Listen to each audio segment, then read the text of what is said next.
Antonio Brown. And that's the thing is that he's one of the reasons why the Steelers don't need Golden Tate, because they have Juju Smith-Schuster, who's great in the slot. James Washington, who could be great from the slot. They have Switzer and Rodgers. All four of those guys can be good slot receivers. They need guys outside the numbers like Dante Moncrief. Even though Moncrief has a case of the drops, he's not consistent with his hands. But he's a speed burner. And if you line up outside the numbers, defenses have to say, all right, if he gets behind us, that's a problem, and that's something that you make them think. They need that threat.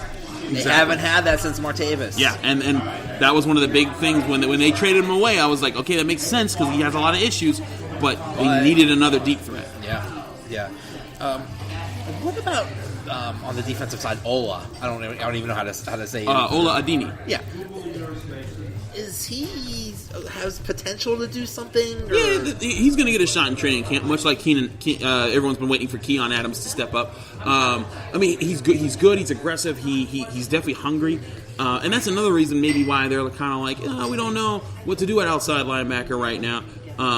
But he was a guy that he had some injury issues, and they were trying to decide how to get him off the practice squad and protect him from being scooped up off the practice squad by other teams. Kind of how Matthew Thomas was by the Ravens, because he was a guy that was practice squaddy, inside linebacker, extremely athletic, just not a huge student of the game. Okay. Ola is that kind of guy that's going to be like, hey, I'm going to give you my best effort. Kind of looks like the second coming of James Harrison. Doesn't he wear the... Whoa. Let's slow down, Joe. Come on, man. You can't go that far. But I will say he's a guy that you could get excited about in training camp, because if he does well, maybe he gets a spot, and then you can see how well does he do. And then anytime, like Vince Williams, how he came on the scene, anytime you get a young player that you spent nothing on and he does even reasonably well, you're happy, because now you didn't invest into a position, and now you have either a depth guy or a guy that you can put in the starter if someone gets hurt. So do you think right now James Washington, do you see him being that third option? I see him potentially being a second option unless they draft some superstar. Washington's a guy, he can line up outside the numbers. He's strong, he's quick, he wins jump balls. He does need to improve. I'm not saying he doesn't.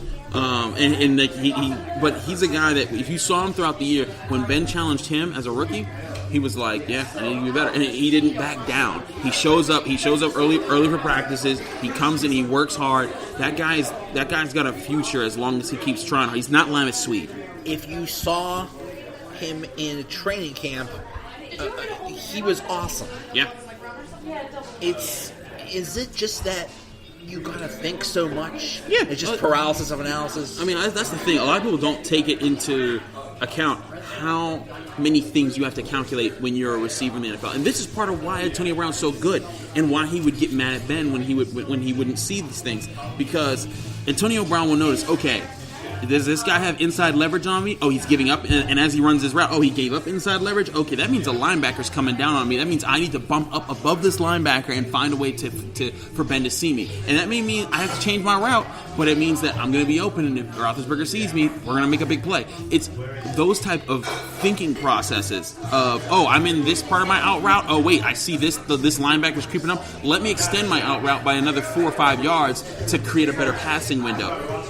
Those things take time to develop. That's not an easy thing to do in the NFL. So it wasn't, oh, hey, B just runs whatever route he feels like. It's like, no, it's because it's a calculated thing of he knows how to get open. He knows, and he knows defenses extremely well. Like, people think he's dumb because of the way he talks. And yes, he embarrasses himself by some of the things he says in public.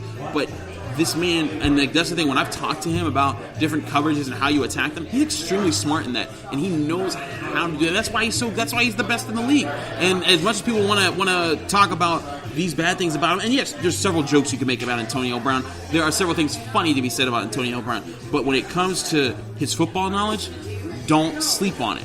Nobody worked harder. Nobody does work harder. Yeah. And hey, for him, from where he came from, 6 rounds. Yeah. Nobody gave him a shot. From to where he's at, hey, good for him. Yeah. Now we can look at his billboard. No, I loved Tim Benz made a really good joke today. He said what Juju should purchase a billboard right next to him that says Team MVP. That I laughed really hard. Really good. I was like, kudos to you, Tim Benz. You did a good. That was a good one. Oh man. How long do you think Ben is going to play for?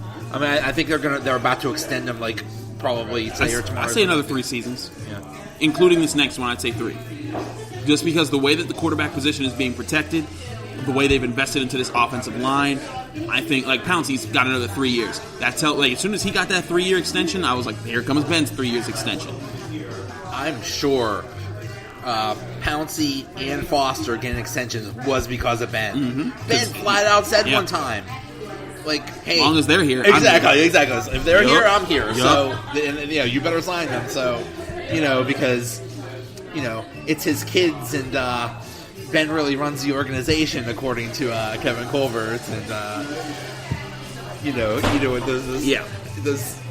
the kids on, and he could even criticize me, like.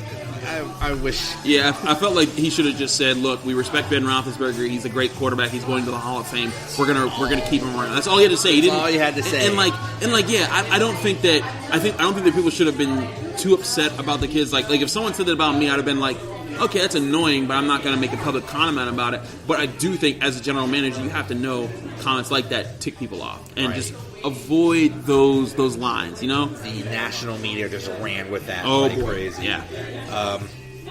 I'm real interested. I'm sure. I mean, Ben is, I think, supposed to get extended real soon because I think he's due $5 million or something like that, or I don't know how that works. But when that happens, he's going to have a press conference. And that's going to be the first time he's going to get to talk. Yeah. And he'll probably take the high road.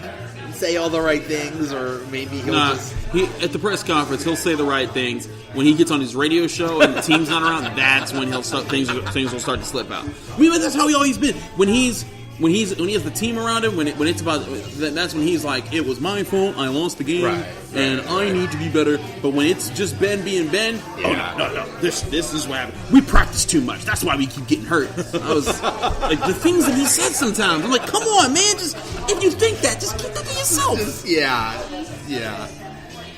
I have a whole other theory about that, and now it makes sense now that you just said that. I remember him saying that. I don't think he takes training camp all that seriously.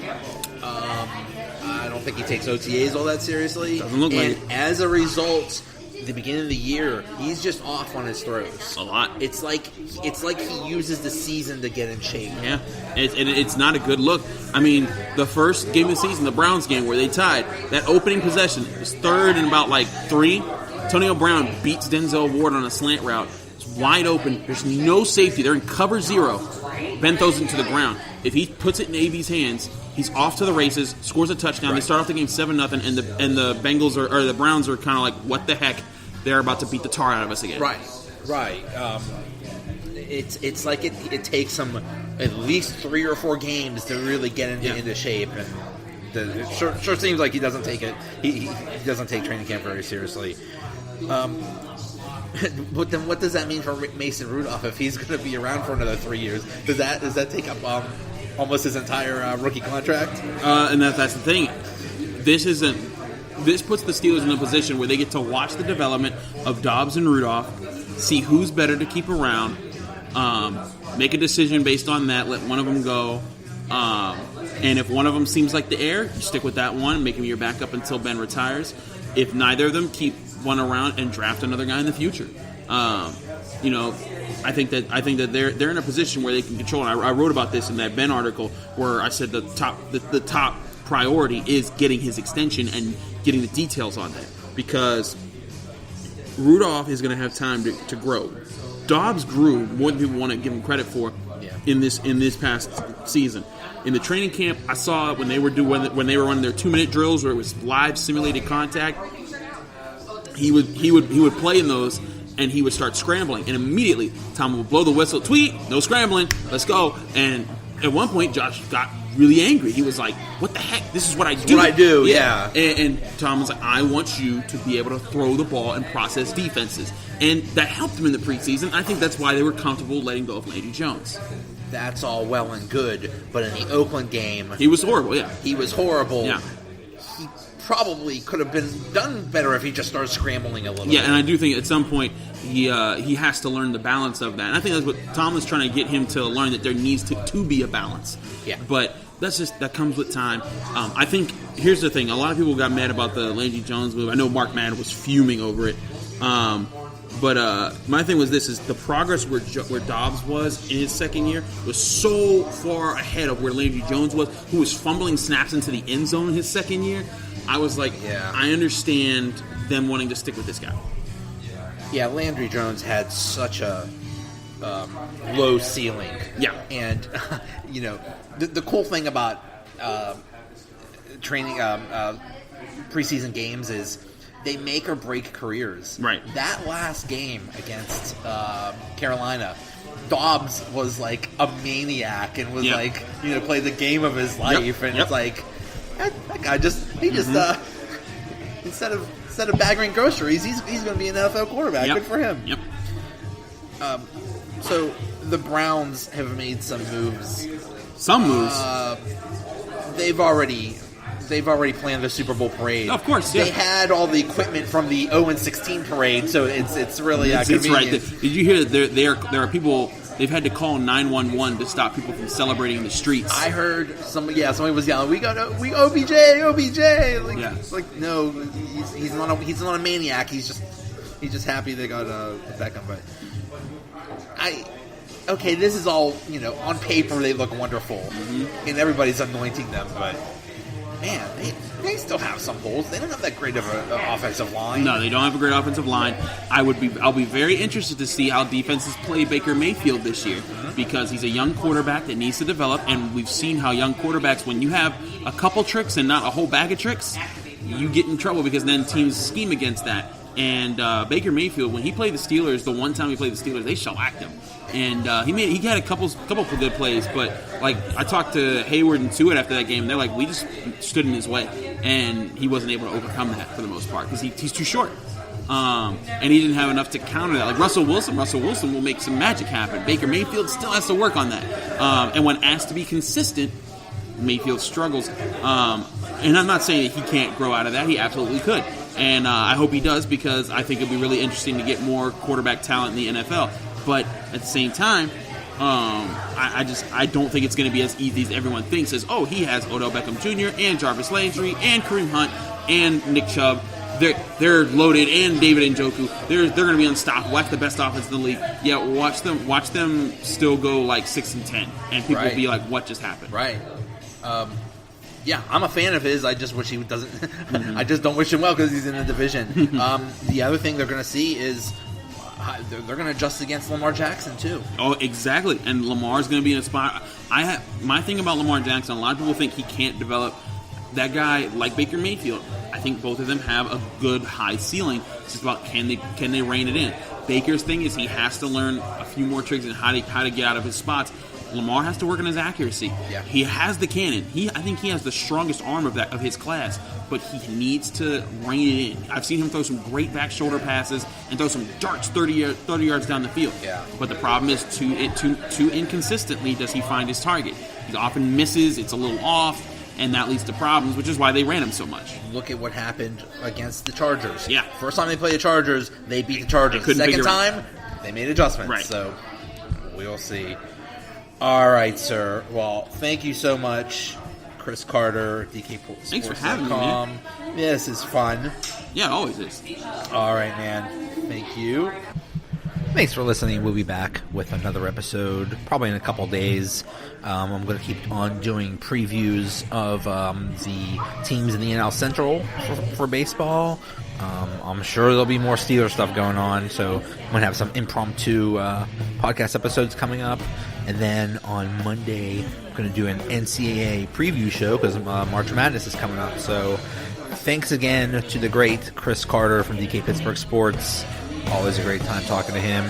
Talk to you later. Another episode is in the bag.